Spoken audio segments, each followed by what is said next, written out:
आइए आज हम लोग सीखने वाले हैं कि एक कट्ठा में कितना डिसमिल ज़मीन होता है। बहुत सारे अब रसीदों पर जो है कट्ठा में ज़मीन नहीं लिखकर डिसमिल में ज़मीन लिखा हुआ आ रहा है, जो लोगों को समझ में नहीं आ रहा है कि कितना कट्ठा मेरा ज़मीन है। तो इसीलिए हम लोग आज सीखते हैं। कहीं कहीं क्या होता है कि 6 हाथ का लग्गी से ज़मीन को नापा जाता है और कहीं कहीं 6.5 हाथ की लग्गी से। हम लोगों को यहाँ 6 हाथ की लग्गी का प्रयोग किया जाता है।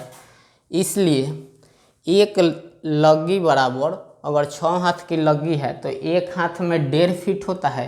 तो 6 हाथ की लग्गी में 1.5 से गुना कर देंगे तो 9 फीट हो गया, यानी कि एक लग्गी बराबर हो गया 9 फीट। अगर लग्गी 6 हाथ का है तब तो एक धुर में अगर निकालना है कि कितना फीट होगा, तो एक धुर का निकालने के लिए 9 फीट लंबा और 9 फीट चौड़ा दोनों को गुना करेंगे तो 81 वर्ग फीट, यानी एक धुर में 81 स्क्वायर फीट होता है ज़मीन।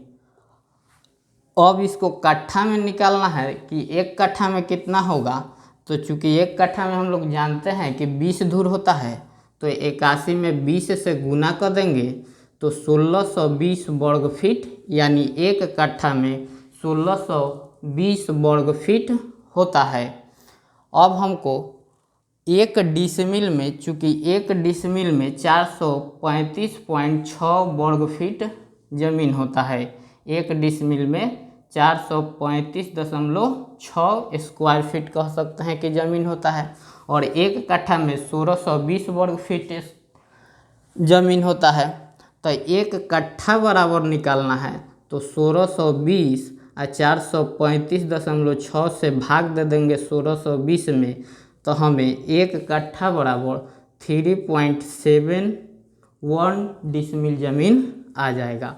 अगर मान लीजिए कि आपका रसीद में 37 डिसमिल ज़मीन दिया हुआ है, तो 37 डिसमिल में कितना कट्ठा होगा, तो इसको निकालने के लिए हम इसमें 3.7 से भाग कर